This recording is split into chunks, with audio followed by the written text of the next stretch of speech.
5 years at Prime Capital Insights, and I'm still the office errand girl. 1 mocha frap, Americano, caramel macchiato, and chai latte for Chloe Ling. I walk over to grab the order. All 4 drinks are placed neatly in a cardboard carrier, which the barista slides across the counter. Thank you, I say as I pick it up. The cafe buzzes with chatter and the hiss of steam, but it's a familiar sound that I've learned to ignore. Before I leave, I head over to the table in the corner to grab some straws, but there's already 2 other women standing there gossiping, oblivious to my presence. I patiently stand behind them. Judging from the clock on the wall, I still have about 20 minutes to spare. It's plenty of time, but standing here like I'm invisible makes it feel longer. The women still continue talking. Have you been locking your doors and windows at night? Huh? Why? Haven't you been reading the news? There's some sort of mass freak going around and breaking into people's houses. Some sort of thief? No, nothing has been stolen, but people aren't waking up after he visits, or at least that's what I heard. So you better be careful. Okay, enough is enough. I don't have time for this. I need to get back to the office. Excuse me. I reach between them to grab the sachets of sugar. Surprised, they stand aside. Wow, am I that invisible? Sorry, one of them mutters, but I don't really care. This is just yet another typical coffee run, and I've gotten what I need. When I walk through the office doors, a familiar, blonde man is already standing in the lobby, idling about with his phone. My colleague, Aiden Flint. He doesn't even look up when I walk up to him. Here's your Americano, I say, coffee in hand. Thanks, he says, taking it. Then he arches an eyebrow and turns his gaze to me. Still on coffee duty, he sighs. You deserve better. Ugh, did he really have to remind me about that? I've gotta go, I say as I rush past him. I make my way towards the lift, only to be greeted with a bright yellow sign that says, Under Maintenance. I let out a huge groan. Ugh! My office is on the 9th floor. By the time I get there, my legs are wobbling, and I can barely stand. I lean against the wall and try to catch my breath. The temperature of the climb certainly didn't help, as the stairway wasn't air-conditioned. Beads of sweat drip down my face, and I quickly wipe them away. Am I that out of shape? Entering the break room, I'm not surprised to see that most of my colleagues have finished their meals. You took a while today, Ling, Barry Brown, my manager, says as he wipes some burger sauce from his face. Thankfully for him, no mustard or ketchup stains his crisp button-down shirt, since he wears the same outfit to work every day. I can't tell if it's the exact same shirt and pants or if he just owns multiple. Silently, I place the carrier in front of him and retrieve my chai latte. Polly Brown, the newest hire, goes to grab her mocha frap. Aw, it's all melted, she complains. She's sitting on the table, her short skirt riding up her thigh as she crosses her legs. She's gorgeous, but it's a carefully curated beauty that takes hours of prep in the morning. She's the type to have a public social media with tons of followers, posting updates almost daily. I fight the urge to roll my eyes in response, but there's no arguing with her. She's Barry's niece after all. Instead, I walk over to the fridge to grab my lunch and begin reheating it in the microwave. The smell of tomato, oregano, and other herbs fills the room. Spaghetti again, Chloe? Polly asks. Didn't you have that yesterday? I ignore her as I retrieve my food. I walk out of the break room and make my way over to my desk. Putting my earbuds in, the strumming of a guitar fills my ears as I start my regular playlist. 10 minutes left. 10 minutes to myself. 10 minutes before I have to go back to work. The sun has set by the time I leave the office. This is nothing unusual. I'm usually the last one to leave due to the sheer amount of work assigned to me in particular. A sudden gust of wind brings a welcoming coolness as I walk across a large, empty, and dark parking lot. My thoughts become muddled and cloudy as I switch on the radio and focus on the music blasting out of the speakers. I pull into the basement parking lot of my apartment complex, stomach growling. What should I have for dinner tonight? I'm kind of getting sick of spaghetti. Wait, did I forget to lock up this morning? My apartment door is slightly open, and from where I stand, I can see that everything is dark inside. Does someone break into my apartment? Do I call the cops? Gingerly, I put my ear to the door. Silence. I don't hear anything on the inside. Maybe I really did leave the door open by accident. I give the door a little push and peek my head in, trying to see with the little light coming in from the hallway. I see the outlines of my kitchen counters, bed, and television, but there doesn't seem to be anything amiss. Stepping in, I flip on the lights. Nothing. Nothing else in my little apartment. Still, I rush to pick up a knife. There's still the bathroom to check, and better to be safe than sorry. I brandish the blade in front of me, careful to hold the pointed end in the right direction. Slowly, I open the door, and that's when I hear it. A soft, giggling sound. The bathroom is empty. Even the shower holds no one. Only the mirror shows my panicked reflection. Yet I hear a feminine ringing. I look around, expecting to see someone, but there isn't anyone. I run towards the door and look up and down the hallway. No one. Slamming the front door shut, I almost expect the giggling to stop, but it doesn't. It continues. Louder and louder, the sound is deafening. I claw at my ears, trying to pull out non-existent earbuds, trying to get the laughter to stop. Desperately, I run towards the bathroom again, confused at the source of the sound. Is it in my head? Am I going crazy? You are not, is all I hear before I black out. I wake up on the bathroom floor, the linoleum tiles cold against my cheek. Confused and dazed, I roll over to my side. My heart pounds rapidly in my chest, so fast and so hard that it feels like it's going to burst. Am I having a heart attack? Instinctively, I put my hand over my chest and quickly recoil. The skin above my heart is scorching hot, like it's been set ablaze. Ow! I cry as I pull my hand away. Quickly, I get up off the floor and look into the mirror. There's a glowing light on my chest, underneath my clothes. When I pull up my shirt, a flash of light erupts from beneath, a blinding radiance that envelopes the room. When the light finally fades away, I look down. A red heart is marked right above my left breast, like a freshly inked tattoo, vibrant and colorful. The edges of the shape are soft, its curves perfect and symmetrical. Crimson veins snake out, expanding and growing like it is taking root in my skin.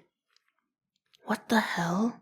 I mutter under my breath, raising my hand to touch it. This time, it's no longer scorching hot. It's certainly warm, but it doesn't hurt anymore. With one finger, I trace the pattern. The metamorphosis is complete. The same voice from earlier rings in my ears. Again, there's no one in my apartment when I look around. Do not be alarmed. I am in your head, but you are not crazy. I'm not listening to you, I cry, covering my ears with my hands. So you can hear me. Leave me alone, I shake my head. If this is some sort of prank, it's not funny. Calm down. Let me explain from the beginning. You have potential. This can't be happening. It has to be some sort of trick. See that mark on your chest? You have something in you. Something that caused it to manifest. Get this off me! It is a part of you now, Chloe. Let me. I come crashing down to my feet as the ground begins to shake. Yet the bottles of skincare and makeup on my sink don't seem to move. Run. Cautiously, I look up into the mirror to see the face of a giant beast staring back at me, as if it was a window. The monster is crimson red, but almost wolf-like in appearance, its eyes glowing bright white like lanterns in the darkness. Its mouth is stretched wide, revealing rows and rows of razor-sharp teeth. To my horror, the beast slowly moves forward, bending the mirror like a bubble about to burst. Finally coming to my senses, I quickly scramble to my feet and bolt out of the bathroom and out of my apartment, throwing the door wide open. A low howl erupts from behind me, and I turn to look at the end of the hallway to see the beast struggling to get out of the tiny apartment door. I pause. Is it stuck in there? Am I safe? Run! Loud pops and cracks echo through the deserted hallway as the beast seems to fold and contort its body to fit through the doorway. In just a few seconds, it successfully pulled its front torso through. Its glowing eyes meet mine, and it lets out another shrieking howl. I take off down the emergency exit, practically flying down the stairs, taking 2 steps at a time, and jumping down when possible. It doesn't take long for the creature to follow me. I hear it scrambling down the steps, its huge body clanging against the metal railing. Good job. You have put some distance between you and the broken. I don't need to know what it's called, I say between breaths as I jump down the final few steps to the ground floor. There is no one in the lobby when I scramble through it and out the main entrance. Help! I scream. Help! But no one comes to my aid. The sidewalk and street around me are void of people. Strangely, there are no cars around. It's almost as if the world has fallen asleep. Loud cracks sound out behind me. The beast is almost out in the open. You have to fight it. Quickly, repeat after me. What? Just trust me, or you will never be rid of it. I hear the creature's thunderous footsteps closing in behind me, its rotten, hot breath hitting the back of my neck. Repeat after me. I claim my full potential. Grant me control. The tip of the monster's tongue smacks against my heels. I squeeze my eyes shut. I claim my full potential. Grant me control. Then all of a sudden, it's like time has stopped. I can't move. My whole body is frozen. Even the beast behind me is silent. A ray of soft light envelopes me. My feet leave the ground, my clothes seemingly melting away. What is going on? The heart on my chest spreads across my body, its tendrils dancing across my skin. New clothes manifest on me as I drift through the air. Suddenly, darkness, as something appears on my face. A mask. Then my feet land back on the ground. And time continues once more. Without much warning, the creature barrels into me. Purely by instinct, I jump backwards, leaping high into the air, the wind rushing past my face. I land safely high above the beast. I had jumped to the roof of the nearest building. What? How did I do that? I don't have much time to process what happened as the beast begins to climb, leaping up balconies and rooftops. Something light appears in my clenched hands, and I look down to see an open lace fan, adorned with long red ribbons. Before I know it, the beast is in front of me, and without thinking, I hold the fan between us, bracing for the impact. The beast swipes at me, one paw after another, and for some reason, the fan holds. Attack after attack, I block each one with this delicate item in my hands. Is this thing made of magic? I try leaping backwards to dodge the beast, and it deftly follows.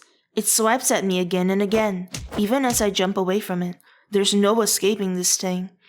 I need to get rid of it, but how? The voice in my head has gone silent ever since I underwent the transformation, which is more than annoying as it would have been immensely helpful. So I try smacking the creature with my fan. To my surprise, I feel an overwhelming heat travel down my arms, past my fingertips and through the end of my fan. There's an explosion of bright crimson flames. The pain howling of the creature fills my ears as it leaps away from me onto the street right below. I land precariously on the top of a street lamp, my arms raised, ready for another attack. A horrible stench fills my nostrils. The face of the creature has been burnt on one side. The light of its right eye is now dim. Can it still see me? Loud cracking sounds erupt from the creature.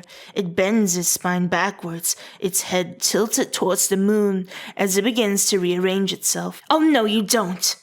I take my chance and jump down towards the shifting monstrosity. Slamming my fan down, I hit the creature's spine right smack in the middle. With another burst of flames, I'm momentarily blinded by my own attack and wince. I open my eyes to see that the monster has been split cleanly down to the ground from where I've hit it. It drips black blood, charred gore splattered across the street. Still, I wait. If the monster could fold and rearrange itself, surely it could recover from my attack after some time. Turns out I was right. After a few moments, the burnt intestines begin to throb and pulsate. Slowly, they travel back towards the body of the beast. Die already! I jump back, hitting it again and again with my fan. With every fiery attack, the body of the monster breaks up further. Disgusting black blood coats me. The smell that emanates from the being is horrendous. Yet still I hit it. I want to be absolutely sure it's dead. Chill, it's not going to get up anytime soon, says a voice behind me. What the hell? I turn around, swiping my fan. Whoa there! He jumps away, cleanly escaping my flames. He lands on the nearest balcony, both feet balancing easily on the railing. The man is wearing a heavy white cloak over a grey vested suit.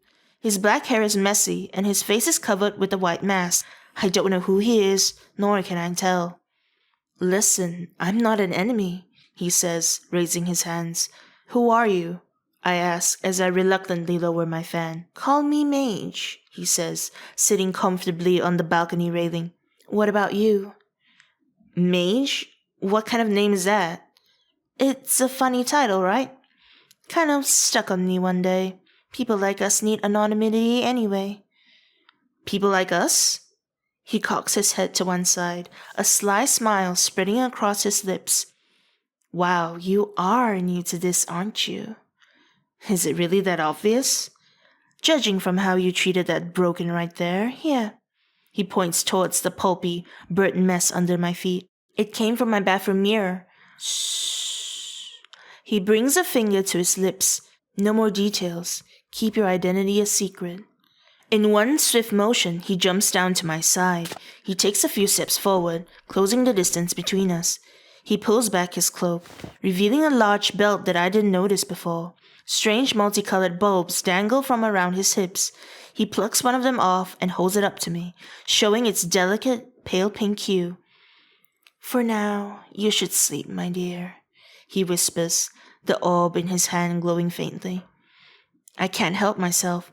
Wave after wave of exhaustion creeps over me, and I feel my knees buckle as I fall headfirst into the man's arms. I can't move my body as my consciousness slowly seeps away from me. Good night, masked maiden.